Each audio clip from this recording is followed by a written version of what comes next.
ফিরে এলাম আবারও বিরতির পর। আমাদের সঙ্গে আছেন বাংলাদেশ প্রকৌশল বিশ্ববিদ্যালয়ের প্রথম যে ৩ জন মহিলা আর্কিটেক্ট, তাদের মধ্যে একজন অত্যন্ত বিদুষী মহিলা নাজমা আনোয়ার। কোনো ভালো, খারাপ বা দুঃখের কোনো আনন্দের স্মৃতি মনে আছে আপা আপনার? স্মৃতি আবার তো বহু রকমই তো স্মৃতি থাকে। স্মৃতি কি ধরনের? কোনো একটা আনন্দের বা কোনো একটা ভালো লাগার যেটা সবসময় মনে আছে আপনার? ওরে বাবা রে, অনেক কিছু স্মরণ করতে কষ্ট হয়। হ্যাঁ স্মৃতি আছে, আমার স্টুডেন্ট লাইফের স্মৃতি আছে। থার্ড ইয়ারে যখন উঠলাম তখন আমাদের এই আমেরিকান টিচাররা আমাদের ড্রয়িং মডেল করা এসব শেখাতেন, করতে দিতেন। খুব আমরা এনজয় করতাম। এটা খুব ভালো লাগতো। হ্যাঁ। আর যুদ্ধের সময় কি করেছেন তখন? ও সময়টার কথা মনে করলেও খারাপ লাগে। কি একটা সময় গেছে। তোমাদের তখন জন্ম হয়নি বোধহয়? তখনই জন্ম হচ্ছে আমার, ওই সময়ই। 60s। আমার যুদ্ধ তো শেষ হলো 71-এ। 71-এ। আচ্ছা, 75-এ তো আমি ময়মনসিংহে প্রজেক্ট আর্কিটেক্ট, তার আগেই হয়েছে। আপা, আপনি তো শুনেছি বেশ কিছু কমার্শিয়াল কাজও করেছেন, আই হসপিটালে, সুলতানা রাজিয়া হল। হ্যাঁ, এছাড়াও আরও বেশ কিছু কাজ করেছেন। তখনকার কিছু অভিজ্ঞতা, কিছু স্মৃতিচারণ যদি করতে পারেন। আই হসপিটালটা হলো মিরপুরে।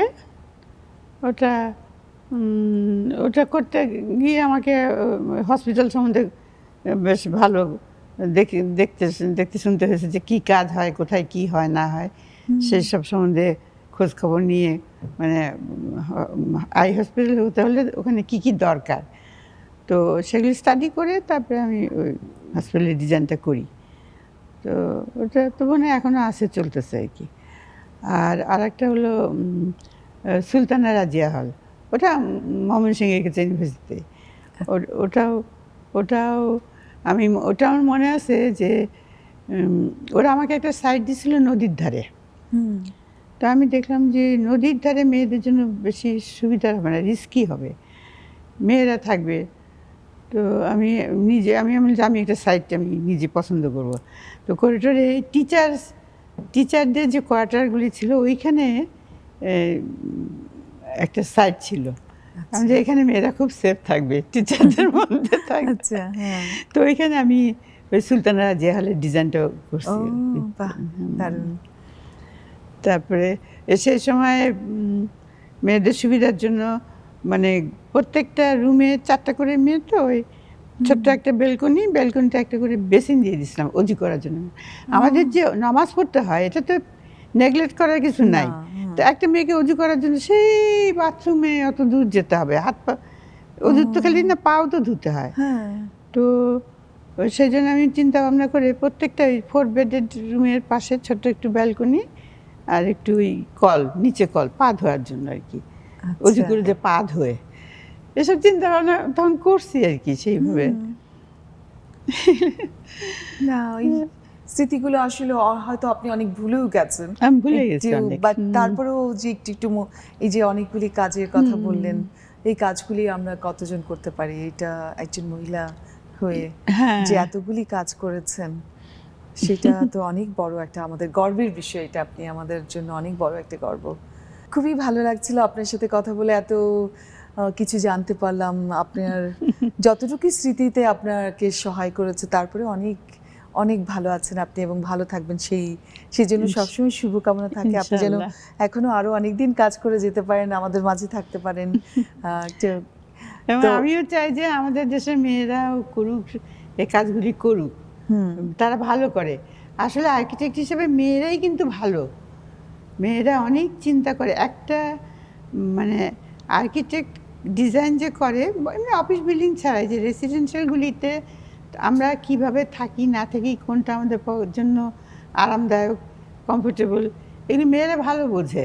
তো মহিলা আর্কিটেক্ট একটা বাড়ির ডিজাইন, রেসিডেন্সিয়াল বিল্ডিং ডিজাইন যা করবে, একজন ছেলে কিন্তু অতটা ভালো করতে পারবে না।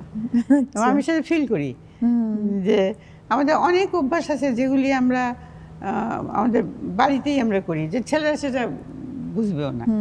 তো সেই হিসাবে মহিলা আর্কিটেক্ট হিসাবে আমার এই যে মহিলারাও আর্কিটেক্ট হোক এবং ভালো ডিজাইন করুক।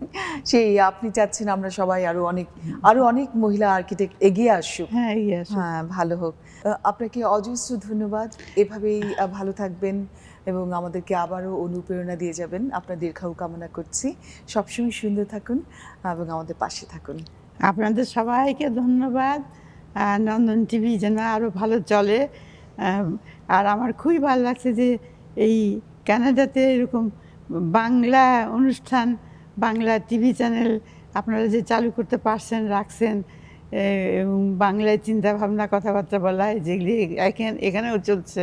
আমি খুবই খুশি এবং এরা এই প্র্যাকটিসটা আরও উন্নতি হোক আমি চাই। সুপ্রিয় দর্শক, আমাদের সঙ্গে ছিলেন এমনি একজন স্বমহিমায় স্বগরিমায় একজন বিদুষী নারী, একজন প্রিয় নারী যাকে নিয়ে আমরা গর্ব করতে পারি, বাংলাদেশের প্রথম আর্কিটেক্ট একজন নাজমা আনোয়ার। তাকে দেখে আমাদের অনেক কিছু জানার আছে, অনেক কিছু শেখার আছে। তিনি আমাদের অনুপ্রেরণা হয়ে থাকবেন।